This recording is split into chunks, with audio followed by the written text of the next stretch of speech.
Your brand may be staying on top of current trends, but are you agile enough to stay relevant, resilient, and successful as customers, competition, and the world continues to change at a breakneck pace?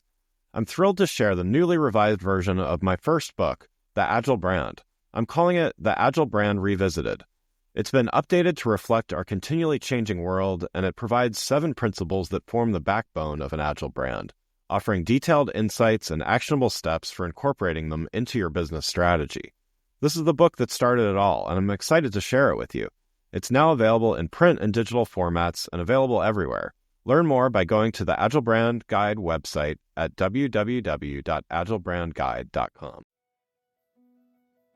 Welcome to Season 5 of The Agile Brand with Greg Kihlstrom, where we talk with enterprise and technology platform leaders about the people, processes, and platforms that make marketing and customer experience successful, scalable, and sustainable. This is what creates an agile brand. I'm your host, Greg Kihlstrom, advisor and consultant for Fortune 1000 marketing and CX leaders and teams as principal and chief strategist at GK5A, and best-selling author, keynote speaker, entrepreneur, and Agile certified coach. The Agile Brand podcast is brought to you by TEKsystems, an industry leader in full-stack technology services, talent services, and real-world application. For more information, go to teksystems.com. To sign up for the Agile Brand newsletter and get the latest insights and articles on marketing technology and CX, or to purchase a copy of my latest book, House of the Customer, go to gregkihlstrom.com. You can also find all my books on Amazon and other retailers. And now on to the show. Today we're going to talk about personalizing the customer experience to increase loyalty in a world increasingly mindful of consumer data privacy. To help me discuss this topic, I'd like to welcome Lisa Routel, Marketing Strategy Lead at Verizon Up. Lisa, welcome to the show. Thank you so much for having me, Greg. Yeah, looking forward to talking about this topic with you. First, let's start with you giving a little background on yourself, as well as what you're currently doing at Verizon Up. Sure, a little bit about me. I'm a marketing strategist with experience developing and executing integrated omni-channel marketing campaigns and strategies within various industries, spanning from telecom, automotive, media, and retail. And in my current role, I am responsible for leading communications, promotions, and member experiences for Verizon Up, which is Verizon's award-winning loyalty program, which offers rewards ranging from top branded gift cards, Verizon products and services, and once-in-a-lifetime experiences. And Verizon Up, it is award-winning. We have won 10 Loyalty 360 awards in the past few years. And in my role, I do construct engagement plans to achieve program metrics and KPIs and use different channels and tactics such as CRM.com and the app to really maximize results. And prior to my career at Verizon, I have held roles at Jaguar Land Rover, HBO, and Burberry after making a career pivot from being a research scientist within the pharmaceutical industry. So data has always been at the core of everything I do, and I continue to use the same strategy and approach to this day. That's great. Well, yeah, definitely. Looking forward to talking about this topic with you. So let's talk about this relationship between the sometimes volumes of data a large organization has, the need for better customer experience and increased loyalty, all while balancing customer data privacy, which is increasingly becoming a focal point. We see that all over the news these days. So let's start with the data part. In a large organization, the biggest challenge is usually not with whether or not you have enough data. It's more likely that you have so much and you need to find what's the best and the most relevant data to use. Can you talk a little bit about how you've approached this in your career? I think this is such a fundamental question, which all companies and teams need to ask themselves, really, what is the best data to use? And I would start by saying what the end goal is, and it's to produce actionable insights. And data also helps drive ideas for experimentation.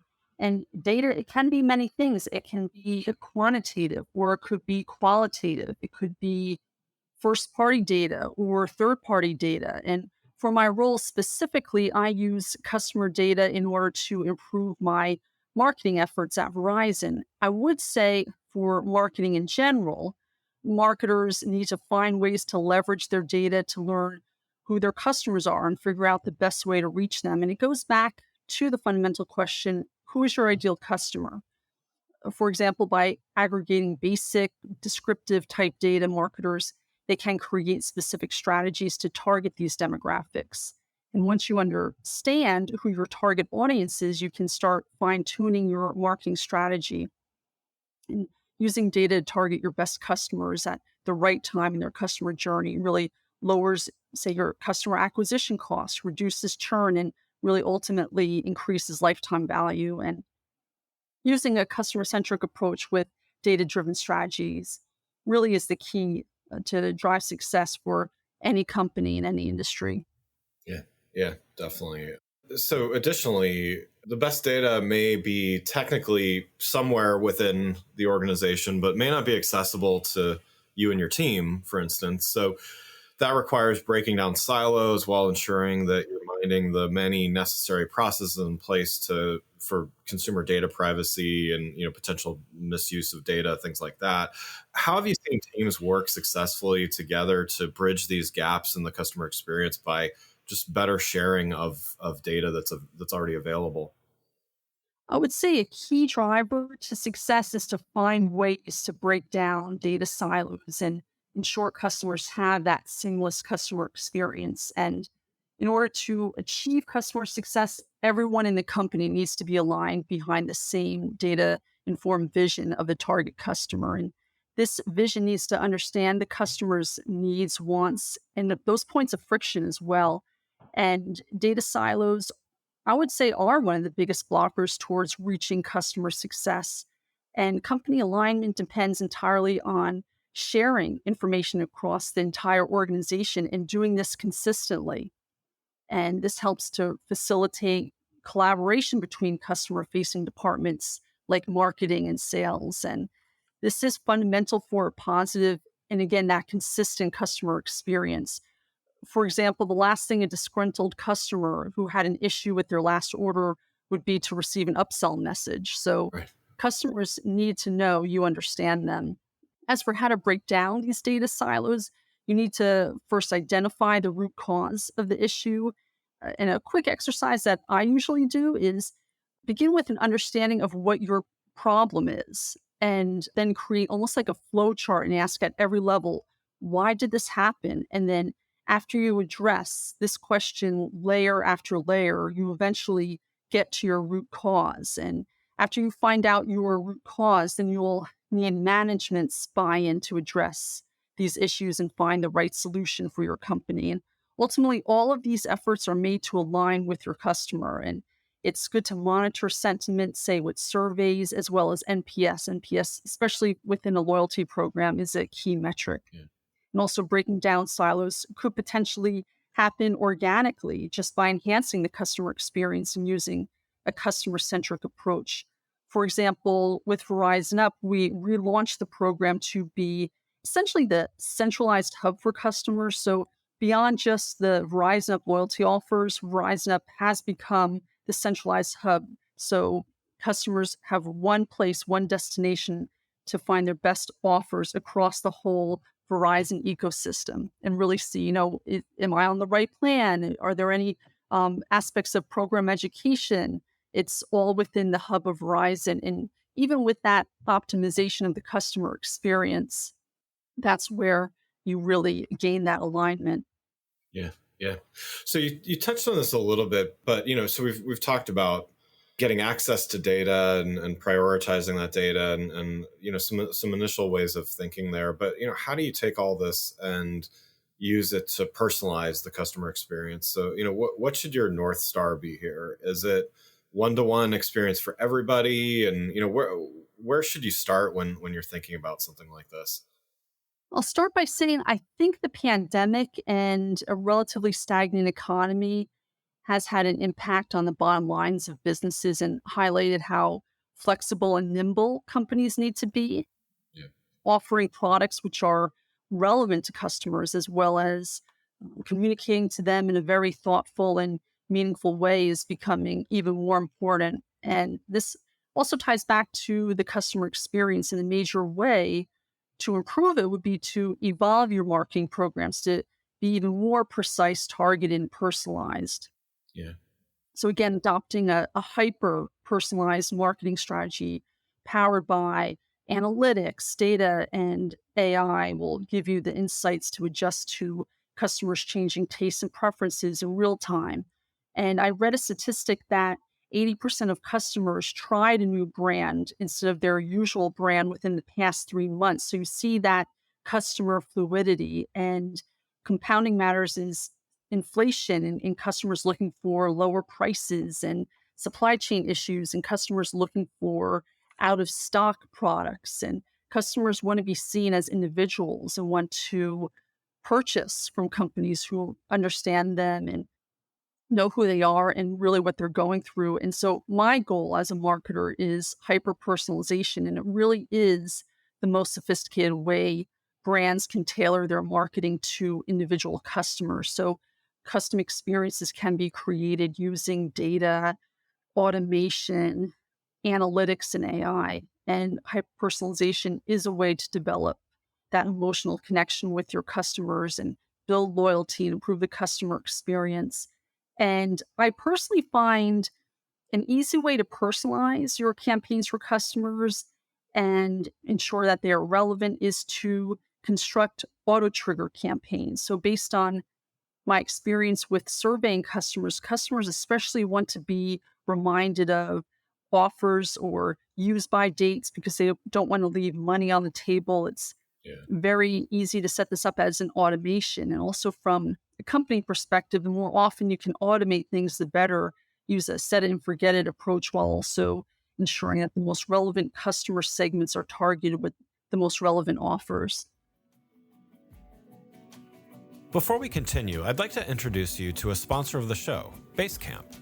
Throughout my career, whether it was at my own agency or now as a consultant, Basecamp is what we rely on to help keep projects on track, on schedule, and on budget. It takes a straightforward approach to project management. It streamlines workflow management and definitely keeps the team in the loop and on top of ongoing updates, which all are major components in a smooth running operation. No matter if it's a simple campaign or a multi-million-dollar project, Basecamp has been a key ingredient in the recipe for a successful project and business. If you're struggling with projects, sign up for Basecamp. Their pricing is simple and they give you all their features in a single plan. No upsells, no upgrades. Go to basecamp.com/agile, that's basecamp.com/AGILE, and try Basecamp for free. No credit card required and cancel anytime. Thank you, Basecamp, for sponsoring this episode. Now let's get back to the show. I would say most large brands are doing some kind of personalization right now, but even with that, they don't always get it right. Particularly the first time, it takes some work to really do it and do it well. But that certainly doesn't mean they should abandon it. How do you think about this in terms of from the customer perspective? Customers being willing to let the customer experience evolve because the brand is simply learning and evolving. How do you find the right balance between consistency and this idea of continuous improvement or continual optimization? This is such an interesting question. The key with personalization is to continually innovate and optimize, and hyper personalization impacts every touch point within the customer journey, say from custom like top funnel marketing to unique landing pages to omni-channel customer service. So, well, even dynamic offers. I think continual optimization relates back to creating a roadmap for success. A roadmap at its most basic level helps a company decide which personalization elements should be implemented and when they should be implemented. And prioritization is key. And each effort, as well as evaluating the associated cost of each effort, really needs to be evaluated. It is a balance. So, treat testing and personalization, they aren't mutually exclusive, and they do go hand in hand, since both A/B testing and personalization are both are ways to drive conversions. And You can say test potential personalizations using an A B testing tool by setting up an audience for each segment and then A B testing within that audience. Also, another point to think about is how to test personalization and optimize at scale. Essentially, most of the personalization trends we see today are rule based, and meaning that each personalization requires marketers to set up a rule saying, for customers that fit this profile and behave in this way, show them this experience. And personally, I find it most effective to run a comprehensive test, either A B or multivariate, and then use those insights for an extended period of time for consistency, then retest again to see if customer taste preferences or behavior, if they've changed. Yeah, yeah. So yeah, let's talk a bit more about this from the customer perspective as well. And there's countless statistics floating around that all kind of point to similar things about personalization, and yet there's this paradox kind of that customers are more loyal and more likely to shop when they receive personalized experiences, and even that they get frustrated when they don't receive personalized experiences. But at the same time, they're also more and more likely to be careful about how their data gets shared and what they share. And consumer data privacy, it's not just a regulation from someone somewhere. These are based on real concerns from real people. So how do you navigate all of this, this, because personalization needs good data to do it, and consumer data privacy requires brands to be good stewards of data. So how do you navigate all of this, and what's the best way to think about striking the right balance here? Yes, it is a paradox.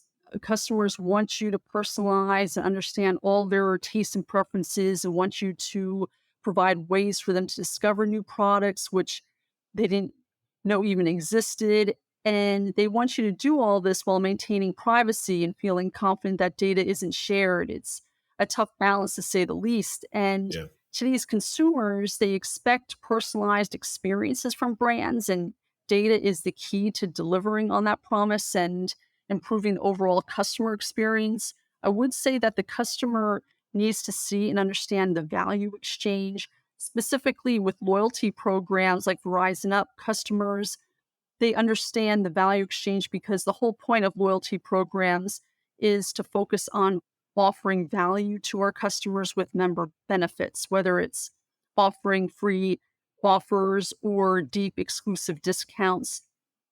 There are advantages of adopting loyalty programs for even like zero party data and first party data. In the age of this greater transparency about consumer data, there's been a greater focus on zero party data. Like, for example, with Verizon Up, we receive zero party data directly from our customers. We have even a new concept with our surveys within our program. So we're saying to our customers, we're listening to you and we're going to pivot where we see fit.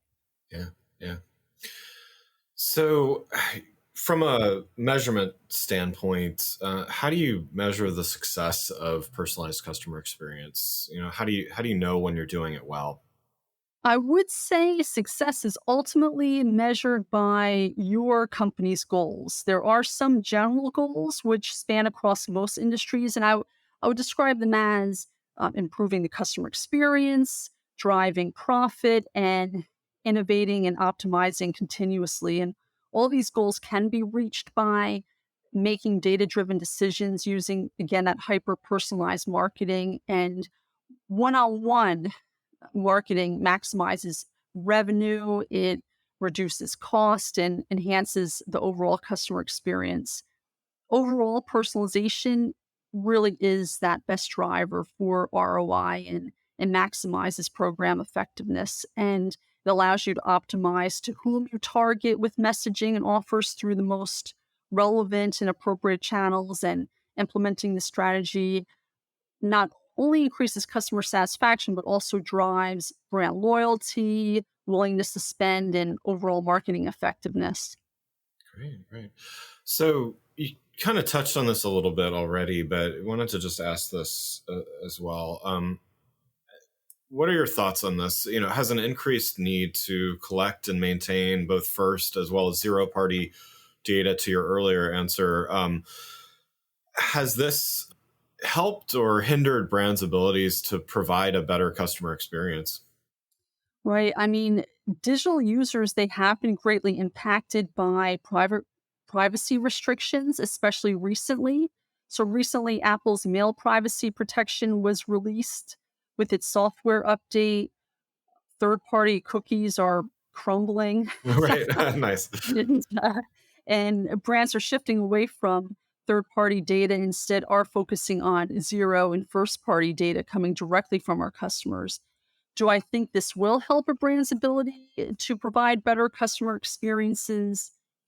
Yes, I do. This should lead to a more personalized experience. Loyalty programs like Verizon Up are one of the most effective ways to collect zero party data with its clear value exchange and loyalty programs. I feel they also unify customer data across channels, ensuring that cohesive and relevant experience for customers. And even certain functions within a company can become higher or lower priority based on these trends.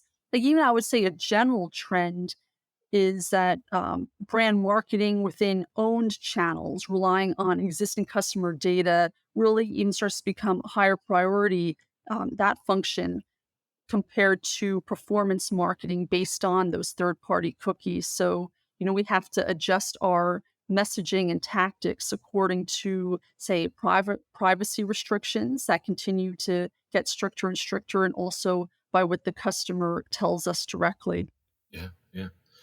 Great. Well, one last question before we wrap up. You've certainly given a lot of great advice already, but what's a one piece of advice you would have for a brand that they know they need to get better at personalize the customer experience, maybe not sure where to go first or next? What would be your advice to them as they navigate the months ahead? I feel the question that we all need to ask is, how can we evolve to improve the overall consumer experience? And the pandemic created customer fluidity, as I mentioned earlier, and customers are switching to new brands greater than ever before. And really take the time and think about how your company can accelerate its digital transformation to be better prepared as our reality continues to evolve. And I think that's the way to have your strategy moving forward. Always think of ways to optimize and improve that customer experience, and rely on data to do that. Yeah. Wonderful. Great advice. Well, again, I'd like to thank Lisa Routel, marketing strategy lead at Verizon Up, for joining the show. You can learn more about Lisa and Verizon Up by following the links in the show notes. Talk with you next week. Thanks again for listening to the Agile Brand with Greg Kihlstrom podcast, brought to you by Tech Systems. If you enjoyed the show, please take a minute to subscribe on your podcast channel of choice and leave us a rating so that others can find the show more easily. You can access more episodes of the show at www.gregkihlstrom.com. That's GregKihlstrom.com. To get a copy of my latest book, House of the Customer, visit my website, or you can find it on Amazon or other retailers. The Agile Brand is produced by Missing Link, a Latina-owned, strategy-driven, creatively fueled production co-op. From ideation to creation, they craft human connections through intelligent, engaging, and informative content. Until next time, stay agile.